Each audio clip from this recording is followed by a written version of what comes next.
I was in a situationship with a red pillar, and that actually is what motivates a lot of my content. I like to spread awareness against the epidemic, which is red pill men. Okay, epidemic. Yep. Of red pill men. What is an epidemic? It's a crisis. It's crises. Okay. Yes, correct. What is the crisis? The crisis is that red pill ideology is being spread to all of these men. Actually, the United Nations also recognizes it as a crisis because red pill men are more likely to kill women. When you say red pill, are you referring to what? I'm referring to men that are extremely misogynistic and hate women. Are you unfamiliar with what red pill is? Well, I mean, there's a whole bunch of terms.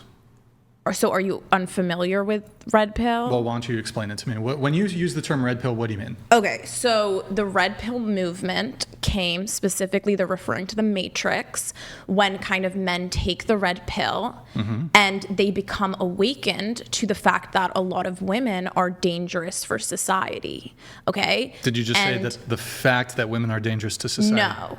Well, that's your position. I never said that. I said this is what men who are red pillars do. Really quick before I have you continue with the definition, you cited to the United Nations? Yes. Which is incredibly biased, but okay. Okay, what is the United Nations biased to? Oh, there's massive left-wing bias in the United Nations. And like, for example, so for example, like they have a UN women, they don't have like a corresponding UN men. Why would they?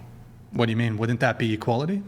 So women have been oppressed for centuries. Are women oppressed currently? Some may argue, yes. In the United States? Yes, some may argue that. Is the red pill predominated? Do I think women are more oppressed than my other minorities? Not necessarily. Okay, so you're talking about intersectionality. Yes. I think white women may not be oppressed as women of color, but if we're talking specifically about black women, they are far more oppressed. And yes, they are disadvantaged because they're facing racism, but also misogyny. Okay. So anyways, but back to the United Nations being biased. Yeah, it's okay, so you're biased. telling me that the United Nations, that has a Security Council that is filled with the United States, China, and other countries are left-leaning? Yeah, it's if you look at, for example, the UN Women like Twitter account or like what they're doing, it's basically feminist propaganda. So feminism is more a left-wing ideology. So I would say if you're like propagating feminism, that is a left-wing bias. Okay, so what the United Nations does, a lot of what they do has to do with advocating against genital mutilation in Africa, okay? Of women. Of women. So is that like problematic? We shouldn't fight against that? Oh, I'm against that 100%. Okay, so who else is going to do that work if we're not talking about the United Nations? If we're going to bring up genital mutilation, I think it's fair to bring up the fact that actually male genital mutilation is actually far more prevalent and common throughout most, well, I don't know about in certain countries, but at least in the United States, for example, in many Western countries, male circumcision is completely rampant. And actually, there doesn't seem to be any sort of attention or push brought to this outside of like male spaces. Okay, so are you trying to compare circumcision to female genital mutilation? Yeah, well, I'm prepared to say this. So there's a difference because as a man. Yeah, I agree that. Okay, go ahead. Yeah, I agree that there's a difference. And I would be willing to grant, for example, like if we're comparing a one-to-one situation where like a woman has her clitoris removed versus like a fairly commonplace like medical circumcision, I'd be willing to absolutely grant that like the female genital mutilation is worse. However, there's far more instances of circumcision than there are of FGM. Okay, so if you are a man who is circumcised, can you still use your... Can a woman who's FGM... Can you still have an orgasm? There's different types. Well, so I would say, just to be charitable, for the majority of men, yeah, probably. Okay. However... Versus... Okay, that's fine. However, and then we need to also look at... you got to let me finish if you're going to ask a question. So I would at least point out that it's not always the case that circumcisions happen without any sort of side effects or even like total loss of the penis. In fact, oftentimes, yes, in some cases with circumcision, there's total loss of the penis, there's like severe scarring, all kinds of things that can happen. Okay, so here's what I want to say though. Yeah. I think there is a difference between why female mutilation happens versus circumcision happens, okay? So a lot of the time circumcision happens, it actually started in religion, and a lot of religions believe that it was better, it was either cleaner, or it was a way to show some type of religious whatever, okay? Versus female mutilation started so a woman cannot experience pleasure, because a lot of the countries where you see female mutilation, they don't want that woman to experience pleasure. They don't want her to have an orgasm. They don't believe women should be having sex for reasons other than having children and childbearing. And so that is the difference. That is a key difference to note. I mean, my understanding of the research I've done, this practice of female genital mutilation, it's actually something that's upheld by the women in these societies.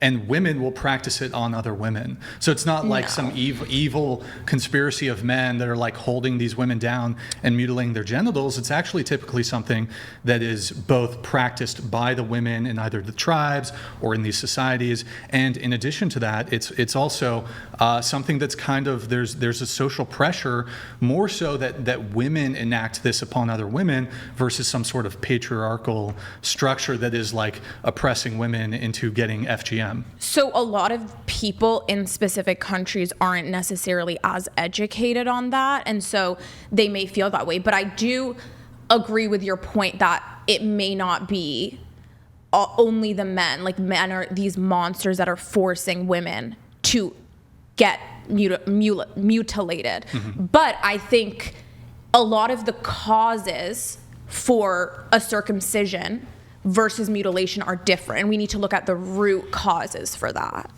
Do you want kids when you're older? Or? I don't know. If you were to have sons, would you have them circumcised? It depends. I would look at the health benefits. I would look at how it would affect them when they grow up.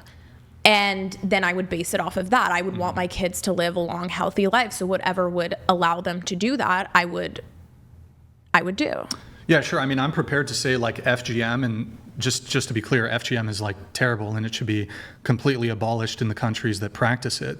At least as it relates to the United States, though, FGM is completely, you can't do that. You can't do FGM. It's a criminal offense. Here, it's like a routine medical practice when there's a newborn boy. So do you feel that it harms those children to be circumcised? Does yes. It does not. I think It doesn't harm my child. I mean, there's varying I levels. think it does. It doesn't. But they're in pain afterwards, aren't they? I mean, there's a whole bunch of different arguments. Like, for example, like you're inflicting a psychological wound by they scream and they cry when you do this procedure. So there could be like some potential argument as to like psychological damage that could be done. And in addition to that, while I would be willing to grant that in most cases, yeah, you have a circumcision and your penis down the road ends up working completely fine, I would argue that there is a proportion of people who do get boys who do get circumcision who then grow up to have either scarring issues, they have trouble with, they have less sexual pleasure because that is like not to be graphic or whatever, but there's like pleasure, what's the nerves? Thank you. There's like nerves that are removed. So, I mean, they probably, still enjoy sex, but it like diminishes to some degree the sexual pleasure that they would have otherwise had. So what do you say to religions like Christianity and other Abrahamic faiths that encourage that? Oh yeah, I'm absolutely against it. I don't care what your religion says. Doesn't really matter. We should completely do away with circumcision. Mm-hmm. Yeah. I think that a CT scan would show pre and post circumcision that there is trauma in the child's brain. And sometimes they lose like part of the glands, they lose part of the head. In some rare instances, they'll lose the entire penis. I believe that a part of circumcision like coming into place in the first place was because of Puritan culture. They wanted, in some instances, they wanted to remove the pleasure nerves. Yeah, sure, that could be. For men. I think that could probably be the case, and I think there is some religious component